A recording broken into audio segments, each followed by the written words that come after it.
नमस्कार दोस्तों, मैं हूं गोपाल और आप देख रहे हैं साइंस एकेडमी। साइंस एकेडमी में आपका स्वागत है।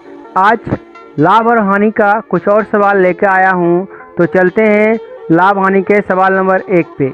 यदि आप चैनल पे पहली बार विजिट कर रहे हैं तो कृपया चैनल को सब्सक्राइब करें, वीडियो को लाइक करें, अपने दोस्तों में शेयर करें। चलते हैं सवाल नंबर 1 पर। आज का सवाल नंबर 1, ऑप्शन डी है 5.5/11%। ठीक है, तो जैसा कि देख रहे हैं आप सवाल नंबर 1, सोनू ने एक पुराना स्कूटर 4700 रुपये में खरीदता है और 800 रुपये उसकी मरम्मत पर खर्च करता। यदि वह स्कूटर 5800 यानी कि 5800 रुपये में बेचता है तो उसका लाभ प्रतिशत होगा। तो आप जानते हैं पीछे बहुत सवाल बना चुके हैं कि लाभ प्रतिशत ज्ञात करना होगा, तो पहले क्रय मूल्य विक्रय मूल्य जानेंगे, तब देखेंगे कि क्रय मूल्य से ज़्यादा पर बेचा है तो लाभ होगा, प्रतिशत निकालना होगा तो कितना ज़्यादा में बेचा उसका प्रतिशत क्रय मूल्य से के हिसाब से निकालते हैं। ठीक है, तो देखिए, तो इतना में ये खरीदा है और 800 रुपये इस पर खर्च किया है। इसका मतलब जैसे हम खराब कुछ खरीदेंगे फिर उसमें लगाएंगे तो यही ऊपरी व्यय, आपको शुरू में बताया गया था ऊपरी व्यय, तो यही जो 800 रुपया ऊपरी व्यय और ऊपरी व्यय मिलाने के बाद आपका होता है सीपी माने क्रय मूल्य। तो एक बार लिख लेते हैं, इसका सीपी कितना है 4700 और प्लस है आपका 800। तो 4700 और 800 को जब जोड़ देंगे तो कितना होगा 008715, यानी कि 5500 रुपये में उसने क्या किया है, टोटल लागत उसके पास, यानी सीपी उसका हो गया 5500। ठीक है, अब एसपी मैंने बेचा है तो एसपी कितना है, एसपी इसका है 5800। तो देखिए 5500 में उसने खरीदा है, 5800 में बेचा है, कितना का लाभ हो गया 300 का लाभ हो गया। कितना का 300 का, तो आप लिख सकते हैं लाभ बराबर 300 रुपया। ठीक है, तो देखिए 5500 पे उसको कितना मिला है 300 का लाभ मिला है। तो प्रतिशत में आपको जानना है तो 100 में जानना पड़ेगा, तो इसीलिए इसको क्या करते हैं, ऐसे आप लिख सकते हैं 5500 पर कितना है 300। ठीक है, तो आपको 100 पर निकालेंगे तो 55 जाएगा उधर, तो यानी कि 100 पर क्या होगा 300 बटा में 55। ठीक है, तो अब आप इसको कटा लीजिए, जो आपका ऑप्शन होगा वही आंसर, क्योंकि 100 पर निकल चुका तो 100 पर को ही प्रतिशत बोलते हैं। ठीक है, तो जैसा कि आप देख रहे हैं आपको किसी प्रकार का फॉर्मूला लगाने की आवश्यकता नहीं है। ठीक है, 100 पर निकाल देंगे, देखिए इसको कटाएंगे, इसको जब कटाएंगे 5 से ये आएगा 3 गुना 20 बटा में 11 होगा, 5 से कटा दिए। ठीक है, यानी कि 20 किया 60 बटा 11, किस ऑप्शन में है 60 बटा 11, ऑप्शन नंबर डी में है। तो इस सवाल का ऑप्शन हो गया डी। ठीक है, चलते हैं अगले सवाल नंबर 2 पर। सवाल नंबर 2 क्या है आपका, सीमा। ठीक है, तो जैसा कि आप देख रहे हैं सवाल नंबर 2 है। सवाल नंबर 2 है, सीमा ने 7200 रुपये लगाकर एक कागज़ खरीदा। खरीदारी के दौरान 200 रुपये ट्रांसपोर्ट पर खर्च हुआ। 600 रुपये लगाकर 330 बक्से बनाए। प्रत्येक बक्से को 28 रुपये प्रति बक्सा की दर से बेचा तो लाभ प्रतिशत। तो बस देखिए सवाल इसमें थोड़ा सा है, ऊपरी व्यय पर सवाल है। आपको सवाल में सीपी सही से नहीं दिया गया, आपको सीपी पता लगाना है, उसके बाद एसपी पता लगाना है, उसके बाद लाभ पता लगाना है, या हानि रहेगा तो हानि पता लगाना है। तो देखिए सीपी कब होगा, इतना में तो उसने कागज़ खरीदा, फिर इसका टोटल जो लागत होता है सीपी ऊपरी ब्याज होता है वो सब होता है, यानी कि 7200, उसके बाद 200 ट्रांसपोर्ट पे, फिर 600 लगाया है, इतना लगा के उसने 330 पीस बक्सा, ये लागत नहीं ये बक्सा है। ठीक है, तो देखिए इसका सीपी कितना हो गया, सीपी इसका हो गया 7200 प्लस 200 प्लस 600, इतना इसका सीपी हो गया, यानी कि 7200 और 800 यानी कि 8000, यानी 8000 इसका हो गया सीपी। इतना बात आप समझ रहे हैं। ठीक है, अब एसपी इसका कितना होगा, एसपी माने विक्रय मूल्य, सीपी माने क्रय मूल्य। ठीक है, एसपी देखिए 330 बक्सा है और गुना कितना में बेच रहा है 28 रुपया में यह बेच रहा है। कितना? 28 रुपये में। तो एक का दाम 28 है तो 330 का दाम 330 गुना 28 होगा। तो इसको जब गुना करेंगे तो 0 का 0, 28 0 का 0, 28 तिया 84 होता है। 84 के 4 बाकी बच गया 8, फिर 28 तिया 84 और 8 कितना होता है? 92 होता है। ठीक है, तो अब आप देख रहे हैं आपका CP है 8000, SP है 9240। तो आप बोल सकते हैं कि लाभ कितना हुआ। नहीं, तो लाभ के लिए आपको SP माइनस CP यानी कि जो बड़ा होता है, यानी जितना हमने बेचा, ज़्यादा में बेचा तो उसको घटाएंगे, वही लाभ होता है। तो आप देख रहे हैं यहाँ से 1240 रुपये का लाभ हो रहा है। नहीं, 1240 का लाभ, तो आप लिख सकते हैं लाभ बराबर होगा 1240। नहीं, तो आप देख रहे हैं कि कितने पर उसको लाभ हुआ है, तो 8000 पर हुआ है 1240 रुपये का लाभ। आपको प्रतिशत निकालना तो 100 पर आपको दिखाना होगा। तो आप लिख सकते हैं, यहाँ पे मैं लिख देता हूँ, ठीक है, 8000 पर कितना है? 1240। इतना तो बोल सकते हैं, कोई दिक्कत नहीं है। इसको आप 0 से 0 पहले कटा लीजिए। ठीक है, अब आपको इधर 100 रखना, उधर कितना होगा? तो इधर 100 बच जाएगा, तो 100 पर आपका होगा 124/8। नहीं, इसको आप कटा लीजिए, यही आपका आंसर होगा। इसको जब आप कटाइएगा तो आएगा 15.5। तो 100 पर कितना आया? 15.5। तो इसी को तो प्रतिशत बोलते हैं। ठीक है, तो यदि आप चैनल पे पहली बार विजिट कर रहे हैं तो प्लीज़ चैनल को सब्सक्राइब जरूर से जरूर करें, अपने दोस्तों में शेयर करें वीडियो को। ठीक है, तो इस सवाल का आंसर कितना हो गया? 15.5 यानी 15.5, ऑप्शन नंबर सी। ठीक है, चलते हैं अगले सवाल पे। क्वेश्चन नंबर 3, सीता ने, ऑप्शन डी आपका है 2000। ठीक है, तो आप देख रहे हैं सवाल नंबर 3 आपका है, सीता ने 500 रुपये लगाकर 10 कुर्सियां खरीदी। वह मरम्मत कराकर उसे 500 रुपये प्रति जोड़ा कुर्सी की दर से बेच दिया, जिससे उसे 100 रुपये प्रति कुर्सी की दर से लाभ हुआ। तो बताए कि कुर्सियों की मरम्मत पर कितना खर्च हुआ। ठीक है, तो देखते हैं। देखिए, उसने कितना 500 रुपये लगाकर 10 कुर्सी खरीदा है। ठीक है, इसका CP कितना हो गया? CP देखिए, CP वह होता है, माने क्रय मूल्य वह होता है कि जितना में खरीदे उसके बाद ऊपर से यदि कुछ खर्च किया। देखिए, ऊपर से भी उसने कुछ खर्च किया है। तो अभी खर्च के बारे में हम अभी जानना नहीं चाह रहे हैं, अभी बाद में जानेंगे खर्च कितना हुआ। तो CP जो उसका होगा यहाँ पर होगा 500, प्लस में कुछ होगा कुछ, तो उसको x बोल देते हैं। आपको समझाने की ज़रूरत नहीं है यहाँ पे, बाद में इसको निकालेंगे। तो देखिए, ठीक है, इतना उसका CP होगा। तो ये 500 तो उसका क्या है? यहाँ लागत है। यह जो x होगा वही उसका खर्च होगा कुर्सी पर। नहीं, तो अब देखिए उसके पास कुर्सी कितना है? कुर्सी उसके पास 10 पीस है और उसने 500 रुपये प्रति जोड़ा में बेचा है। इसका मतलब इसका टोटल SP कितना हो जाएगा? SP माने विक्रय मूल्य। तो देखिए 5 जोड़ा उसके पास है प्रति जोड़ा। एक जोड़ा में 2 कुर्सी होता है। ठीक है, जोड़ा मतलब 2 होता है, तो 10 है तो 5 जोड़ा हुआ, तो 500 का एक जोड़ा है, तो 2500 उसका विक्रय मूल्य हो गया। नहीं, 2500 इसका क्या है? विक्रय मूल्य टोटल है। अब देखिए 2500 इसका विक्रय मूल्य टोटल है। ठीक है, अब उसने क्या बोला है कि 100 रुपया प्रति कुर्सी की दर से उसको क्या हुआ? लाभ हो गया। मतलब कि वास्तव में लाभ उसको कितना हुआ? 10 कुर्सी है तो 1000 का लाभ हो गया। इसका जो लाभ होगा, लाभ कितना है? 1000, माने कि 1000 इसका लाभ ही हो गया। देखिए विक्रय मूल्य इसमें है 2500 रुपया, 1000 इसका लाभ है, तो इसका जो CP होगा, CP कितना होगा? इस दोनों का डिफरेंट होगा, यानी CP होगा 1500। तो अब आप यहाँ से कंपैरिजन कीजिए, 500 इसका ये लागत था, तो ये खर्च कितना होगा? इसमें खर्च कितना है? 1000 रुपया। तो 1000 इस सवाल का आंसर आपको समझाने के लिए यहाँ पे खाली एक्स लिखा गया, तो इसकी कोई ज़रूरत नहीं थी। ठीक है, तो देखिए कितना हुआ? इस सवाल का आंसर हुआ B। चलते हैं अगले सवाल पे। अगला सवाल नंबर 4, वीरू 100 रुपया। ठीक है, तो जैसा कि आप देख रहे हैं सवाल नंबर 4 है, वीरू ने 80 रुपया रीम की दर से 120 रीम कागज खरीदा। ठीक है, खरीदारी के दौरान 280 रुपये ट्रांसपोर्ट पर खर्च किया, 40 पैसा प्रति रिम की दर से चुंगी दिया, 72 रुपया कूली को दिया। उसके बाद 8% लाभ कमाने के लिए कागज़ को किस दर पे बेचना होगा।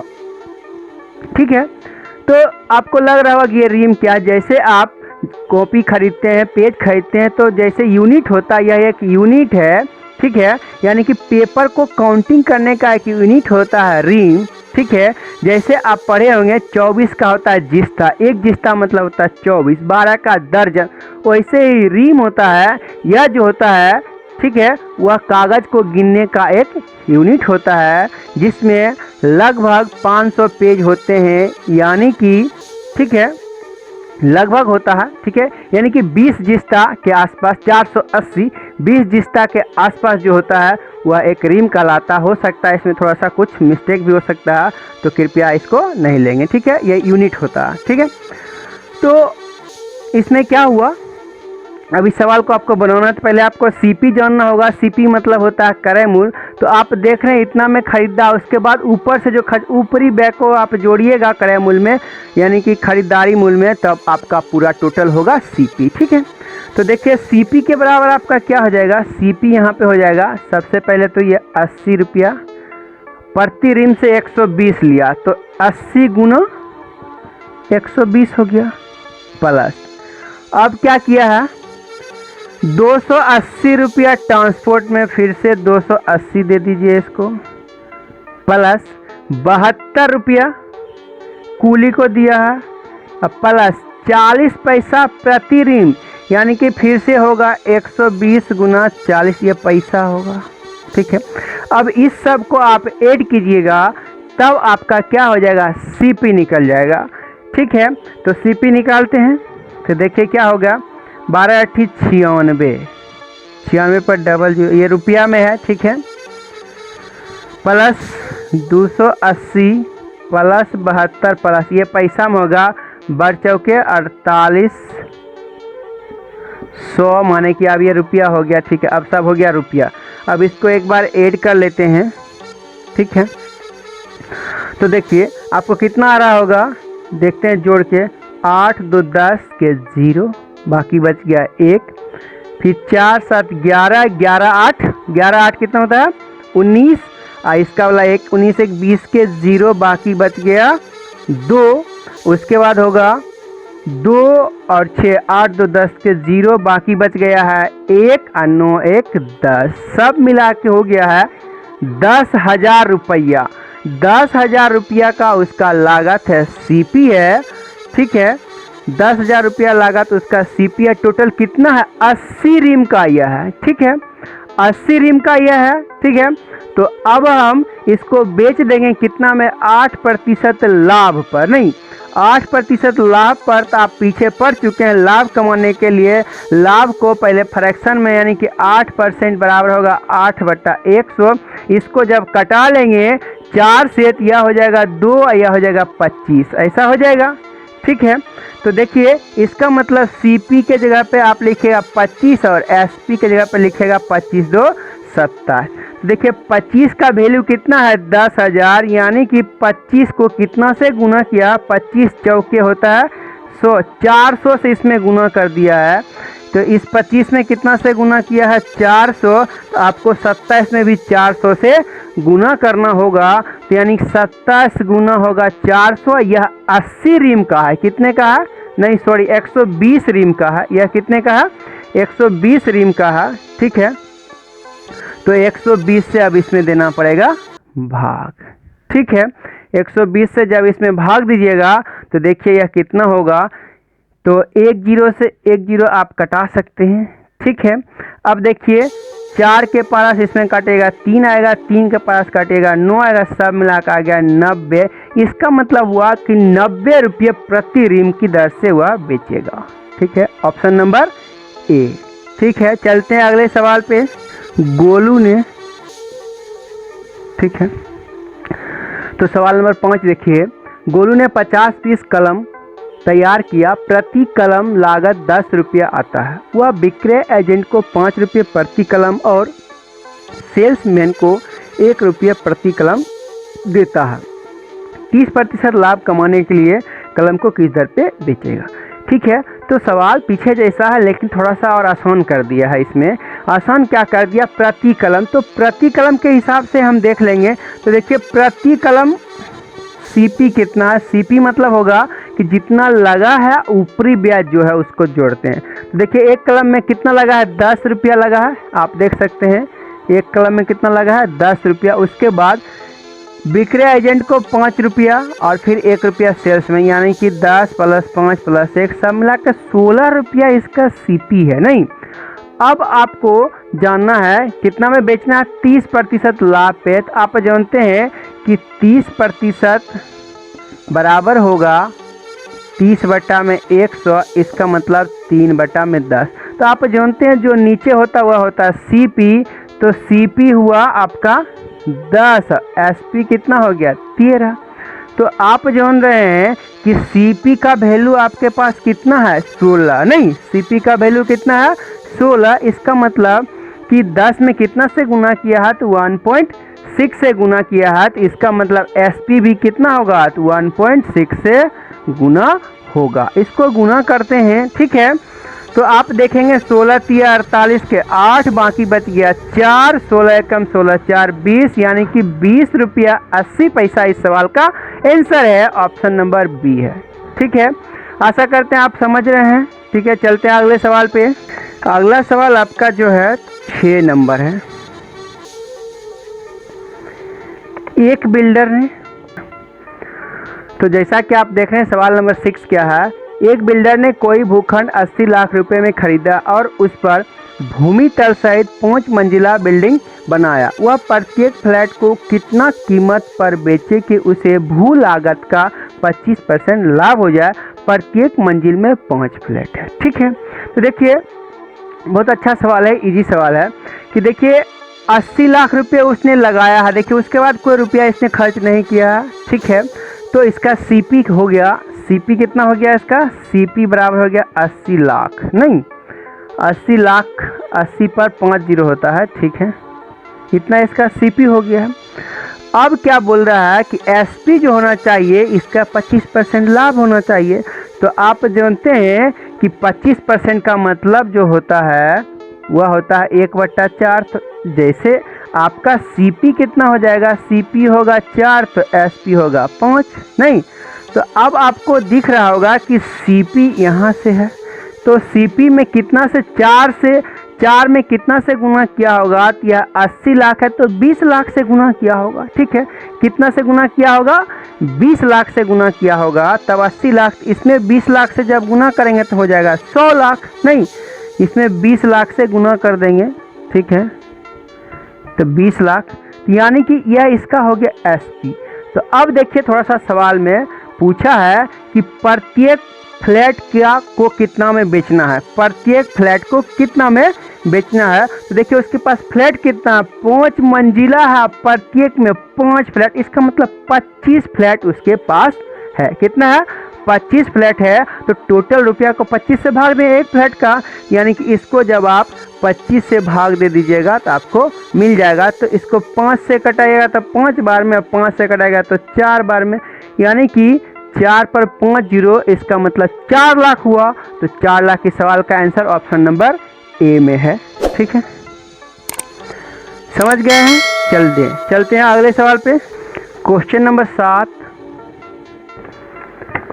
अतिया ने एक पूरा 80%। ठीक है, तो आप देखिए सवाल नंबर 7 क्या, सवाल नंबर 7 है, अतिया ने एक पुरानी स्कूटर 480 रुपये में खरीदी। उसने उस कीमत का 20% उसके मरम्मत पर खर्च किया। अगर वह 144 रुपये का शुद्ध लाभ अर्जित करना चाहती है तो स्कूटर की खरीद कीमत कितने प्रतिशत बढ़ा दिया जाए। नहीं, ठीक है, तो देखिए आप समझिए कि इतना रुपये में तो खरीदा है, फिर उस पर मरम्मत किया तो इसका 20%, यानी कि आप जानते हैं ऊपर से जो लागत लगाता है उसको ऐड करते हैं तब क्या बन जाता है, आपका सीपी बन जाता।